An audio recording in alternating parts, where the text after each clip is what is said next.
7 जनवरी साल 1943 मैनहट्टन के New Yorker hotel के रूम नंबर 3327 में अचानक ही एक व्यक्ति की लाश मिलती है। लेकिन इससे पहले किसी को कुछ पता चल पाता, उससे पहले यहाँ पर FBI आ जाती है और उस व्यक्ति के रूम की तलाशी लेने लगती है।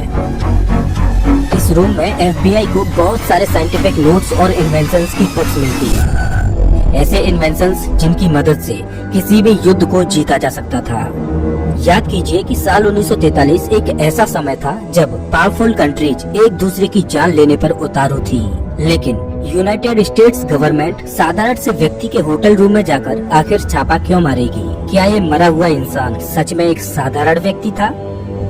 उस दिन होटल रूम में जिसकी लाश मिली थी वो कोई और नहीं बल्कि 20वीं सदी के महान वैज्ञानिक निकोला टेस्ला थे। आज दुनिया भर में हर किसी को निकोला टेस्ला का नाम पता होगा।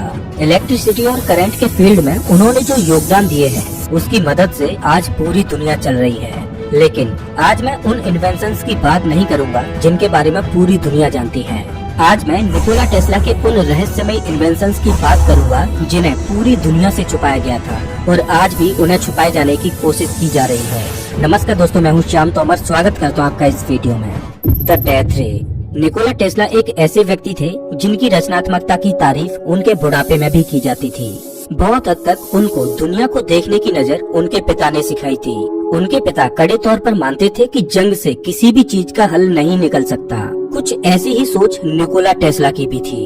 एक बार निकोला टेस्ला ने अपने मन में ठान लिया था कि वो एक ऐसा आविष्कार करेंगे जिसकी मदद से दुनिया में हो रही हर एक तरह की जंग को रोका जा सके। वो एक ऐसी टेक्नोलॉजी बनाना चाहते थे जिससे जंग के बारे में सोचते ही हर एक देश की हालत डर के मारे खराब हो जाए। साल 1931 में एक प्रेस कॉन्फ्रेंस में निकोला टेस्ला ने अनाउंस किया था कि उन्होंने एक ऐसा अनोखा ऊर्जा का स्रोत बना लिया है जिसके बारे में आपने कभी नहीं सुना होगा। जब उनसे पूछा गया कि इस एनर्जी सोर्स का नेचर क्या है तो उन्होंने कहा कि ये आइडिया अचानक ही मेरे दिमाग में आ गया था और ये एनर्जी सोर्स बिल्कुल ही नई जगह से निकलकर दुनिया के सामने आएगा। साल 1934 एक ऐसा समय था जब यूरोप में जंग होने की संभावनाएं बढ़ती जा रही थी। निकोला टेस्ला अभी भी अपनी इस नई खोज पर काम कर रहे थे कि तभी अचानक न्यूयॉर्क के न्यूज़पेपर में एक खबर आई कि निकोला टेस्ला ने डेथ बीम नाम के यंत्र का आविष्कार कर लिया है। ये यंत्र हवा से पदार्थों को खींचकर आकाश में तेज गति से एक विनाशक रोशनी को छोड़ेगा। ये डेथ बीम हजारों हवाई जहाजों को 300 किलोमीटर की दूरी से भी मार गिराने में सफल होगा। टेस्ला का मानना था कि इस इन्वेंशन की मदद से वो हर एक देश को सुपर पावर बना देंगे और जंग अपने आप रुक जाएगी। लेकिन अभी तक निकोला टेस्ला का ये इन्वेंशन केवल कागज तक ही सीमित था। उन्हें दुनिया के सामने इसका प्रोटोटाइप बनाकर दिखाना था। अब परेशानी ये थी कि इस मशीन को बनाने के लिए टेस्ला को फंड की जरूरत थी। टेस्ला उस वक्त के प्रभावशाली व्यक्ति जेपी मॉर्गन के पास गए, लेकिन जेपी मॉर्गन ने उनके इस एंटी वॉर इन्वेंशन को फंड करने से सख्त मना कर दिया। धीरे धीरे समय बीतता जा रहा था और साल 1937 आ चुका था और युद्ध की स्थिति और ज्यादा बढ़ती जा रही थी। टेस्ला को अब भी अपनी मशीन के लिए फंडिंग नहीं मिल रही थी। तभी उन्होंने एक योजना बनाई। उन्होंने अपनी मशीन के डिटेल्ड डायग्राम्स को कुछ देशों को भेजना शुरू कर दिया। इन सभी देशों में सोवियत यूनियन डेथ बीम की इस शक्ति में सबसे ज्यादा इच्छुक था। साल 1937 में टेस्ला ने अपने प्लान को एमटॉर्ग ट्रेडिंग कॉर्पोरेशन को सुनाया, जो कि सोवियत नेशन की ही एक कंपनी थी। इसके 2 साल बाद साल 1939 में डेथ बीम के पहले स्टेज की टेस्टिंग सोवियत यूनियन में की गई थी। टेस्ला इस बात पर बहुत ज्यादा जोर दे रहे थे कि उनका यह यंत्र केवल डिफेंस के लिए ही इस्तेमाल हो। उनके इस यंत्र को पावर प्लांट्स की जरूरत थी जिनकी मदद से वो आकाश को स्कैन करके दुश्मनों के हवाई जहाजों को ढूंढ सके। इस यंत्र से निकलने वाली रोशनी करीब 300 से 400 किलोमीटर दूर तक जा सकती थी और ये केवल एक सीधी लाइन में ही हमला कर सकती थी। किन्हीं रहस्यमय कारणों की वजह से उनके इस यंत्र का कभी भी जनता के सामने प्रदर्शन नहीं किया जा सका। Tesla UFO and anti gravity machine. हाल ही में निकोला टेस्ला के एक पेटेंट को रिलीज किया गया था जिसमें विस्तार से एक मशीन के बारे में लिखा हुआ है। ये मशीन बिल्कुल आज के जमाने के यूएफओ की तरह दिखती है। 2 लोग इस स्पेसशिप में बैठकर एक फ्लैट स्क्रीन को देख रहे हैं और इस यूएफओ को कंट्रोल कर रहे हैं। ये यूएफओ पूरी तरह से बंद दिखाई दे रहा है और ऐसा लग रहा है कि जैसे इसे केवल अंदर से ही कंट्रोल किया जा सकता है। टेस्ला के इस पेटेंट की विश्वसनीयता विवाद का विषय बनी हुई है। साफ तौर से लोग इस मुद्दे पर दो गुटों में बटे हुए हैं, एक जो इस पर यकीन करते हैं और दूसरे जो इन बातों को बेतुका कहते हैं। लेकिन अगर ये पेटेंट सच है तो कहीं न कहीं अमेरिका की गवर्नमेंट साल 1900 की शुरुआत से ही यूएफओस को बनाने की कोशिश में लगी हुई है।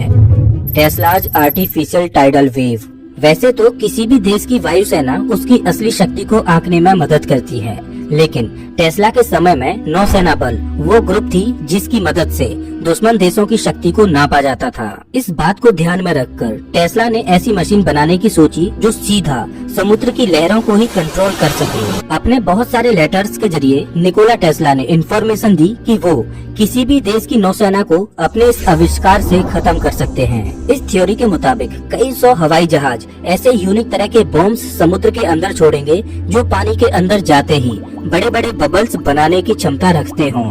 इनकी मदद से करीब 100 फीट तक लंबी लहरों को जन्म दिया जा सकता है, जो किसी भी जहाज को डुबाने के लिए काफी है। टेस्ला के मुताबिक ये लहर करीब 1 किलोमीटर दूर तक ट्रेवल कर पाएगी। बदकिस्मती से इस आविष्कार की जानकारी केवल टेस्ला के लेटर्स तक ही सीमित है। आज तक इन उपकरणों के साइंटिफिक पेपर्स नहीं मिले हैं जिसमें इस आविष्कार का कोई चित्र हो। इस हथियार का आइडिया अमेरिकन और रशियन मिलिट्री को बहुत पसंद आया था। जब साल 1940 में पानी के अंदर न्यूक्लियर मिसाइल्स की टेस्टिंग की जा रही थी, तब टेस्ला के इस आइडिया को भी ऑब्जर्व किया गया था। Wireless electricity. निकोला टेस्ला का मानना था कि वो एक ऐसा आविष्कार बना सकते हैं जो पूरी धरती को एक ग्लोबल माइंड की तरह बना देगा, यानी कि धरती पर रहने वाले सभी लोग एक उपकरण से कनेक्टेड होंगे। कहीं न कहीं ये इंटरनेट की भविष्यवाणी की तरह भी लगता है। टेस्ला का मानना था कि वो धरती की इलेक्ट्रोमैग्नेटिक एनर्जी को कंट्रोल कर सकते हैं और वायरलेस इलेक्ट्रिसिटी को जन्म दे सकते हैं। वो एक ऐसा ट्रांसमीटर भी बनाना चाहते थे जो धरती की ऊर्जा को ग्रहण कर सके और हमारे सभी इलेक्ट्रिकल उपकरणों को पावर दे सके। इस सपने को पूरा करने के लिए टेस्ला ने एक टावर का आविष्कार किया था जिसे द टावर ऑफ वर्डेनक्लिफ के नाम से भी जाना जाता है। ये टावर सीधा धरती के आयनोस्फीयर से ऊर्जा को लेता था, जहां अनलिमिटेड अमाउंट में इलेक्ट्रोमैग्नेटिक एनर्जी स्टोर्ड है। इस आविष्कार के लिए खुद बैंकिंग इन्वेस्टर जेपी मॉर्गन ने टेस्ला को अनलिमिटेड फंड देने की घोषणा की थी। निकोला टेस्ला का ये टावर बस अपने आखिरी चरण में था और जल्द ही इसके रिजल्ट्स दुनिया को दिखने वाले थे। लेकिन तभी जेपी मॉर्गन ने टेस्ला के साथ एक इमरजेंसी मीटिंग करने का फैसला किया। जेपी मॉर्गन ने टेस्ला को बताया कि मार्कोनी नाम के एक वैज्ञानिक ने टेस्ला के इस आइडिया को चुरा लिया है और उसने इसका पेटेंट भी फाइल करवा लिया है। यानी अगर टेस्ला इस मशीन को चलाने में कामयाब भी हो जाते हैं, तब भी जेपी मॉर्गन को इसका फाइनेंशियली कोई फायदा नहीं होगा। कोई रास्ता दिखाई नहीं देने पर टेस्ला ने अपने अंडर कंस्ट्रक्शन टावर को जेपी मॉर्गन को दिखाया और कहा कि इससे कोई फर्क नहीं पड़ता कि किसी और ने मेरे आइडिया को चुरा लिया है। सिर्फ कुछ ही दिनों में मैं पूरी दुनिया को बदलने वाला हूँ। लेकिन जेपी मॉर्गन केवल इस बात से चिंतित थे कि इस आविष्कार के बाद भी उन्हें कोई प्रॉफिट नहीं होगा। उन्होंने तुरंत टेस्ला को फंड देना बंद कर दिया और सिर्फ कुछ ही दिनों में टावर ऑफ वर्डेनक्लिफ को भी तोड़ दिया गया। Tesla drone technology. माना जाता है कि दुनिया का सबसे पहला ड्रोन निकोला टेस्ला ने इन्वेंट किया था। उन्होंने एक छोटी सी मैकेनिकल नाव बनाई जिसको एक ट्रांसमीटर डिवाइस की मदद से कंट्रोल किया जा सकता था। ये ट्रांसमीटर डिवाइस एक विशेष फ्रीक्वेंसी को पकड़ने की काबिलियत रखती थी जिसकी मदद से उस बोट को कंट्रोल किया जा सकता था। अपने इस आविष्कार को उन्होंने साल 1898 में एक साइंस प्रदर्शन में इसको प्रदर्शित भी किया था।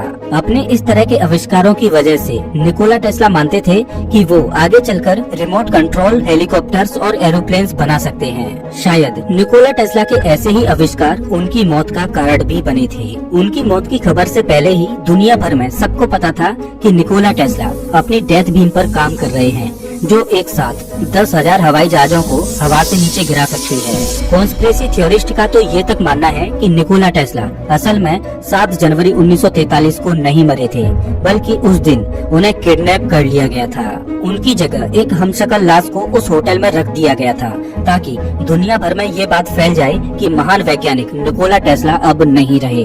लेकिन इस बात में कितनी सच्चाई है ये कोई नहीं जानता। तो दोस्तों इस वीडियो में बस इतना ही। वैसे आप हमारा ये वीडियो कौन से शहर से देख रहे हो हमें कमेंट करके जरूर बताएं। मिलता हूँ मैं आपसे एक नई वीडियो में, तब तक के लिए नमस्कार।